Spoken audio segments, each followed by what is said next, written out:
Persian साम्राज्य, Roman साम्राज्य, भारत का साम्राज्य, ये सारे के सारे शासक और शासन समाप्त हुए क्योंकि हर एक को किसी न किसी की कमजोरी पता लग गई थी।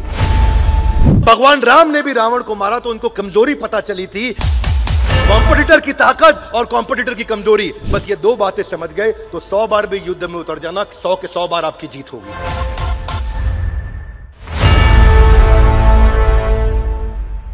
ग्रंथराज श्रीमद् भगवद गीता की।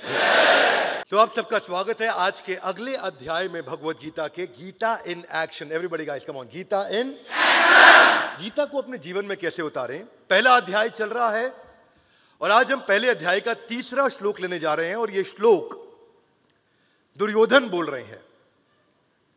हमने इससे पहले चर्चा किया धृतराष्ट्र के श्लोक का। अब हम दुर्योधन की बात करेंगे कि दुर्योधन क्या बात कर रहे हैं और भगवद गीता का प्रारंभ होने जा रहा है। पश्यताम पांडुपुत्राणाम आचार्यम महतीम चमुम व्यूढ़ाम द्रुपद पुत्रेण तव शिष्येण धीमता। तो यहां दुर्योधन कहते हैं, हे आचार्य पांडु पुत्रों की विशाल सेना को देखो। दुर्योधन किसको कह रहे हैं? द्रोणाचार्य को कह रहे हैं। किसको कह रहे हैं? हे आचार्य पांडु पुत्रों की विशाल सेना को देखो, जिसे आपके बुद्धिमान शिष्य द्रुपद के पुत्र ने इतने कौशल से व्यवस्थित किया है। पहले इस कहानी को समझने के लिए श्रील प्रभुपाद को हम धन्यवाद करते हुए उनके तात्पर्य को समझते हैं कि जो दुर्योधन थे वो इस समय एक परम राजनीतिज्ञ की तरह बात करने का प्रयास कर रहे हैं और अपने सेनापति द्रोणाचार्य से बात कर रहे हैं। द्रोणाचार्य केवल उनके सेनापति नहीं, उनके गुरु भी थे। और उनको क्या कहते हैं? पश्यताम, देखो। किसको बोल रहे हैं देखने को? अपने गुरु को बोल रहे हैं देखने को। देखो द्रोणाचार्य, तुमसे बहुत भारी गलती हो गई है। द्रोणाचार्य सोच रहे हैं क्या गलती हो गई है? पश्यताम पांडुपुत्राणाम आचार्यम महतीम चमुम। ये सारी की सारी सेना किसने सेट करी है? ये द्रुपद के पुत्र धृष्टद्युम्न ने सेटिंग करी है पूरी। और कौन था ये धृष्टद्युम्न? इसके पीछे एक हिस्ट्री है। दुर्योधन ये बात क्यों कर रहे हैं? हिस्ट्री ये है कि द्रोणाचार्य की और द्रुपद की बनती नहीं थी। द्रुपद कौन है? अर्जुन के ससुर जी, यानी कि द्रौपदी के पिता। द्रौपदी के पिता हैं द्रुपद, और द्रुपद और द्रोणाचार्य का आपस में पुराना झगड़ा था। और उस झगड़े में द्रोणाचार्य से बदला लेने के लिए द्रुपद ने क्या किया? एक यज्ञ किया और उस यज्ञ से उनको मिले कौन? धृष्टद्युम्न। उनको प्राप्त हुआ एक ऐसा पुत्र जो कि आगे चल के वध करेगा। किसका? द्रोणाचार्य का। और द्रोणाचार्य ये बात जानते थे कि धृष्टद्युम्न आगे चल के, ये भी तो बच्चा है, आगे चल के ये मेरा वध करेगा। फिर भी एक अच्छा ब्राह्मण होने के नाते उन्होंने सारी शास्त्र विद्या सिखा दी। एक अच्छा ब्राह्मण क्या सिखाता है? वो ज्ञान देता है, अपना ज्ञान रोकता नहीं है। तो एक अच्छा ब्राह्मण होने के कारण, एक अच्छा टीचर, एक अच्छा मेंटर, एक अच्छा लीडर होने के कारण द्रोणाचार्य ने सब कुछ सिखा दिया धृष्टद्युम्न को, ये मानते हुए, ये जानते हुए कि आगे चल के ये मेरी मृत्यु का कारण बनने वाला है। क्योंकि ये किसका पुत्र है? द्रुपद का पुत्र है। ये जानते थे, लेकिन फिर भी ट्रेन किया। और हुआ क्या? ठीक महाभारत का युद्ध होने से पहले धृष्टद्युम्न ने सामने जाके कंपटीशन का टीम पांडवों को ज्वाइन कर लिया और सारी की सारी टीम को व्यवस्थित किया कि पूरा फैलेंक्स, पूरा का पूरा यूनिट, सारे के सारे यूनिट्स, मिलिट्री आर्मी कैसे खड़ी होगी। और अब दुर्योधन चिढ़ रहा है उस बात को लेके। दुर्योधन को गुस्सा आ रहा है। दुर्योधन क्या बोल रहा है कि देखो कौन है ये? तुम्हारा ही शिष्य, तुमने ही ट्रेन किया, तुम्हारे को मारने के लिए खड़ा हो गया। देख लो द्रोणाचार्य, क्या किया तुमने ये। और बातों बातों में इशारा कर रहा है, अब ये ना हो कि अर्जुन तुम्हारा फेवरेट शिष्य है तो उसके लिए सॉफ्ट कॉर्नर लेके बैठ जाओ और बाद में अर्जुन को छोड़ दो। द्रोणाचार्य, पहले ही तुम गलती कर चुके हो। क्या बोल रहे हैं? कि पश्यताम, देखो। तो ये भाषा ही ऐसी है दुर्योधन की। जब युद्ध का प्रारंभ हो रहा है, युद्ध के प्रारंभ से पहले एक लीडर को चाहिए कि टीम को इंस्पायर करे, उनको एनकरेज करे, अपने गुरु का आशीर्वाद ले, अपने मेंटर से जाकर के। इस समय दुर्योधन को क्या चर्चा करनी चाहिए थी? आपको क्या लगता है दुर्योधन को भी क्या बोलना चाहिए था? चलो मान लो दुर्योधन को पता लग भी गया कि द्रोणाचार्य से ये गलती हुई, कि उन्होंने गलती कहे, माने या ना माने, लेकिन ऐसा तो हो ही गया कि अपने ओपोनेंट को ट्रेन कर दिया, अपने कंपटीशन को ट्रेन कर दिया द्रोणाचार्य ने। तो अब इस समय ताना मारने की जगह दुर्योधन को क्या करना चाहिए था? उनको पूछना चाहिए था, हे गुरु द्रोणाचार्य, मुझे लगता है क्योंकि आपको सब मालूम है कि किसकी क्या स्ट्रेंथ है, क्या वीकनेस है, आपने सबको क्लोजली ट्रेन किया है, तो बजाय ये बोलने के कि द्रोणाचार्य तुम इतनी गलतियां कर चुके हो, उन्हें कहना चाहिए कि गुरुदेव क्या आप मुझे बता सकते हैं इनकी टीम में क्या क्या कमजोरियां बाकी रह गई हैं, मैं कहां से इनको अटैक करूं, मैं कहां से शुरुआत करूं। कुरुक्षेत्र के युद्ध मैदान के अंदर आज अगर मुझे यह समझ में आ जाए कि इनके खिलाफ कौन कौन सी वीकनेस है, वो सोल्यूशन ओरिएंटेड क्वेश्चन अगर वो करते द्रोणाचार्य के साथ में, तो वो ज्यादा कारगर रहता। क्या मेरी बात समझ आ रही है? yes, शुरुआत ही गलत हुई। अपने विरोधियों की कमियों पे चर्चा करनी चाहिए थी, उनको ये पूछना चाहिए था कि इनकी वीकनेस का एनालिसिस करें, आपने मिलिट्री के कौन से सीक्रेट ऐसे बच गए जो उनको नहीं दिए। क्या ऐसा कोई तरीका है कि सामने से चेहरा दिखाऊं, साइड से अटैक करूं? क्या ऐसा कोई तरीका है कि मैं अभी आपके साथ स्वॉट एनालिसिस कर लूं, स्ट्रेंथ, वीकनेस, अपॉर्चुनिटी, थ्रेट, उनकी क्या है और मेरी क्या है? क्योंकि जब जब युद्ध को जीता गया है, जब भीम ने भी दुर्योधन का वध किया या उसको मारा, तो उसको कमजोरी पता चली थी सामने वाले की कि दुर्योधन की जंगा पे अटैक करना है। जिस समय भगवान राम ने भी रावण को मारा, तो उनको कमजोरी पता चली थी कि रावण की नाभि पे अटैक करूंगा तो बात बन जाएगी। सामने वाले की कमजोरी दुर्योधन को मांगनी चाहिए थी, पता करनी चाहिए थी, बजाय के कहने के लिए पश्यताम पांडुपुत्राणाम आचार्यम महतीम चमुम। क्या कर दिया तुमने आचार्य? ये उनको ये समझना चाहिए था कि मेरे गुरु की खुद की एक कमजोरी अश्वत्थामा है, उनका पुत्र, और जो आगे चल के वध का कारण बना। बोला अश्वत्थामा हाथी मारा गया और उन्होंने शस्त्र छोड़ दिए। ये बजाय चर्चा करने के कि हमारी क्या वीकनेस, उनकी क्या वीकनेस, हमारी क्या स्ट्रेंथ, उनकी क्या स्ट्रेंथ। लड़ाई से पहले वो उस समय द्रोणाचार्य को तंग करने में लगे, उनको धमका रहे हैं, एक प्रकार से सॉफ्ट तरीके से धमका रहे हैं उनको। भीम ने जरासंध का वध कैसे किया? जब कृष्ण ने उनको कमजोरी बताई, तीलियों को तोड़ के एक को यहां फेंका और एक को यहां फेंका, और तभी जरासंध को, उससे पहले भी 3 बार फाड़ा था भीमसेन ने, जिसके पास 10,000 हाथियों का बल है। ये जरासंध वही है जिसने 95 राजाओं को कैद कर रखा था, और 95 राजाओं के बाद 5 और राजा को कैद करके उनकी हत्या करके वो देवताओं को प्रसन्न करना चाहता था उस यज्ञ में, ताकि आगे चल के कृष्ण का भी वध कर सके। जरासंध, उस जरासंध को मारने के लिए भीम को वीकनेस नहीं पता थी, वरना जरासंध को कभी नहीं मारा जा सकता था। बचपन से कहानियां सुन रहे हैं कि जादूगर की जान उसके तोते में होती है, तोते को मारो तो जादूगर का गेम ओवर। सुनिए सब पिक्चरों में, यस नो? सामने वाले को समझे, कंपटीशन को समझे। तो कंपटीशन एनालिसिस मैं पहले अध्याय के 3 श्लोक से सीखने के लिए आपको गुजारिश करूंगा। उसको समझिए कि भगवद गीता एक ऐसा ग्रंथ है जिसमें आपको हर प्रकार का मैनेजमेंट समझ में आता है। कई लोग उसको धार्मिक पुस्तक समझते हैं। मैं उनसे प्रार्थना करूंगा थोड़ी देर के लिए इस विचार को जरा साइड में नहीं रखेंगे तो आपको लाभ नहीं मिलेगा जीवन में। क्या मेरी बात समझ आ रही है? Yes no? कई बार लोग सरदारों का मजाक उड़ाते हैं, सरदार जी 12 बज गए, सरदार जी 12 बज गए, सरदार तुम्हारे 12 बज गए, चुटकुला सुनाते हैं। लेकिन ये बदतमीजी के पहले उनको ये मालूम नहीं कि 12 बजने के पीछे एक्चुअली कहानी क्या है। नादिर शाह जो कि इन्वेडर था 1737 में, और नादिर शाह ईरान की तरफ से भारत में प्रवेश किया था। उस समय पंजाब पार करते हुए दिल्ली में आ गया था, और दिल्ली में मुगलों को कमजोर देख करके नादिर शाह ने इन्वेजन चालू किया, और हमारी औरतों को, हमारे पैसे को, धन को लूट के ले जाया करता था। सेना बहुत बड़ी थी, सिख कम्युनिटी बहुत छोटी थी उस समय, पर सिख कम्युनिटी ने क्या किया? वो जानते थे कि नादिर शाह की कमजोरी क्या है, ये शराबी है, ये कबाबी है, ये औरतों की संगत करता है, इनकी पूरी टीम ऐसी है।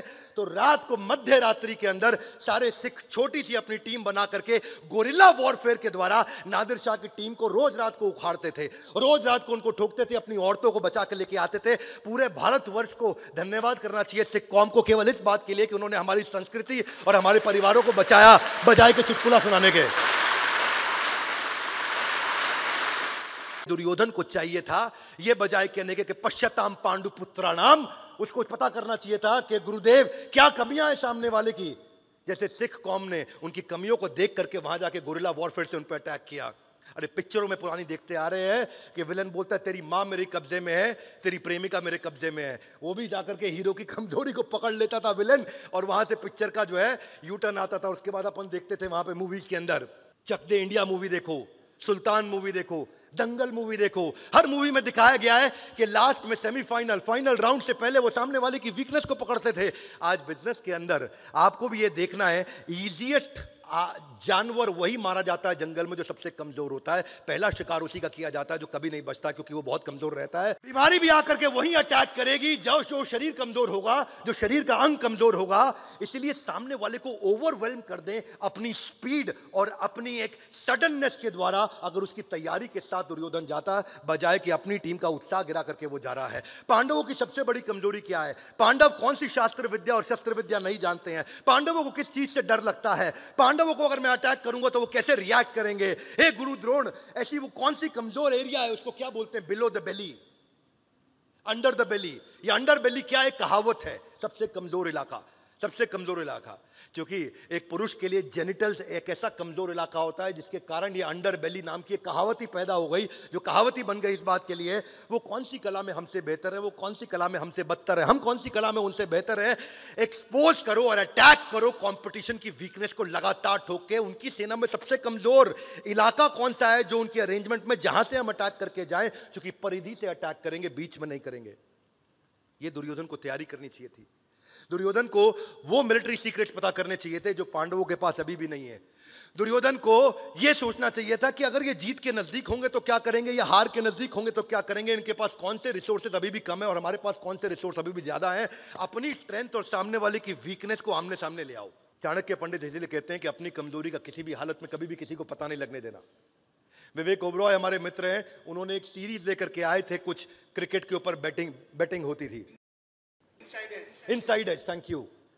वो इनसाइड एज की सीरीज मैंने विवेक के कहने पे फास्ट ट्रैक पे देखी। विवेक भाई को हम बहुत रिस्पेक्ट करते हैं, प्यार करते हैं, वरना मैं कोई ओटीटी सीरीज नहीं देखता। और मैं उनके साथ दुबई में बैठा था, मैंने उनको कहा कि इनसाइड एज में एक ही लर्निंग है जो जिंदगी भर छाप लेना। बोले क्या विवेक भाई? मैं कहा इनसाइड एज सीरीज की एक ही लर्निंग है, आपके हर एपिसोड में एक ना एक आदमी ठुका है, वो इसी कारण उसकी पिटाई हुई है क्योंकि दूसरे को उसकी कमजोरी पता लग गई थी। किसी को उसकी सेक्स की कमजोरी पता लगी, किसी को चोरी की, किसी को टैक्स इवेजन की, किसी को इंटरनेशनल फ्रॉड की। जब जब कमजोरी पता चला, चाणक्य पंडित ने क्या किया? वही किया कि जब नंदा साम्राज्य को समाप्त करना था चाणक्य पंडित को और मौर्य साम्राज्य की स्थापना करनी थी। क्या था ये मौर्य साम्राज्य? मूरा मां का नाम था और मूरा के बेटे का नाम था चंदू, और मूरा के नाम होने के कारण उस साम्राज्य का नाम रखा गया मौर्य डायनेस्टी। पर क्या किया? सेना नहीं थी, सेना नहीं थी। छोटी छोटी बच्चियों को हल्का हल्का जहर दिया, उनको ट्रेन किया, पूरी जिंदगी थोड़ा थोड़ा जहर देते रहे उनको, और उनको ट्रेन करते रहे और उनको विष कन्या बनाया। और ऐसी राजाओं के पास में जब वो रात्रि में उनका चुंबन लेने जाती थी और वो विष कन्या अपने चुंबन से उनका वध करके आ जाती थी। तो उन्होंने हमेशा इन कमजोरियों को देखा। अगर अपनी ताकत और अपनी कमजोरी, कॉम्पिटिटर की ताकत और कॉम्पिटिटर की कमजोरी, बस ये दो बातें समझ गए तो 100 बार भी युद्ध में उतर जाना, 100 के 100 बार आपकी जीत होगी।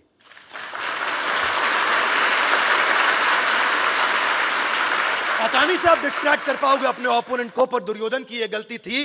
दुर्योधन क्या बोले? पश्चाताम पांडुपुत्राणाम आचार्यम महतीम चमु। बस वो इसी में फंस गए। देखो सामने धृष्टद्युम्न आपके द्वारा ट्रेंड, कोई बात नहीं, धृष्टद्युम्न को आपने ट्रेनिंग दिया है। आचार्य कोई ऐसी भी तो ट्रेनिंग होगी जो धृष्टद्युम्न आपसे लेने आए थे पर उस दिन छुट्टी मार गए। आचार्य कोई ऐसी भी तो ट्रेनिंग होगी कि उस दिन धृष्टद्युम्न डिजिटल ट्रेनिंग ले रहे थे, ध्यान से नहीं अटेंड किया। आचार्य कुछ तो ऐसा बचा होगा धृष्टद्युम्न के जीवन में जो उसको नहीं मालूम, वो हमको बता दीजिए।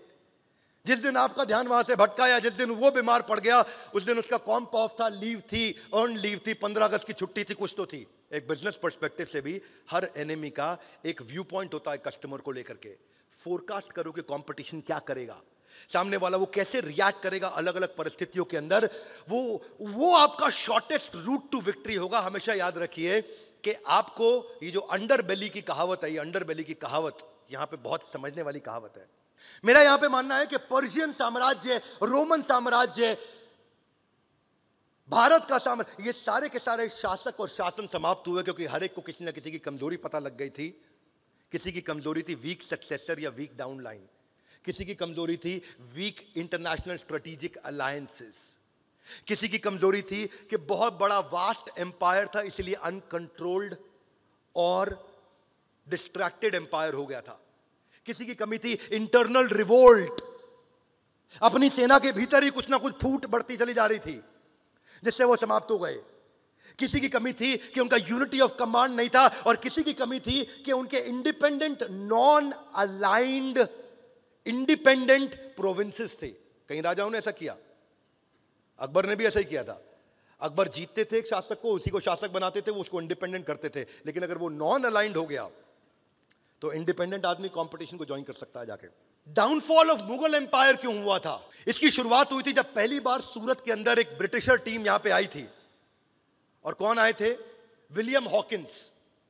और विलियम हॉकिंस ने आगे पहली रिश्वत जहांगीर को दी थी सूरत के अंदर टेक्सटाइल इंडस्ट्री सेटअप करने के लिए। जो गुजराती लोग हैं जान लीजिए, पहली बार अंग्रेज सूरत में आए थे टेक्सटाइल इंडस्ट्री लेकर के, और वहां विलियम हॉकिंस आए थे और उन्होंने जहांगीर को रिश्वत दी, वहां से उन्होंने एंट्री करी।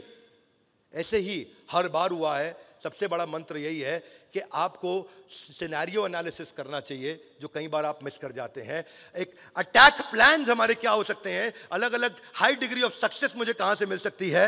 बाय द वे, एक और इसका बड़ा अच्छा तरीका है जो एक्शन में हाथ आगे लाए, गीता इन।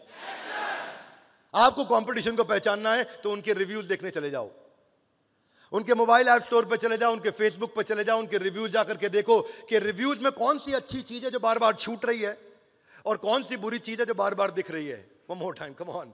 कौन सी अच्छी चीज है जो बार बार छूट रही है और कौन सी बुरी चीज है जो बार बार।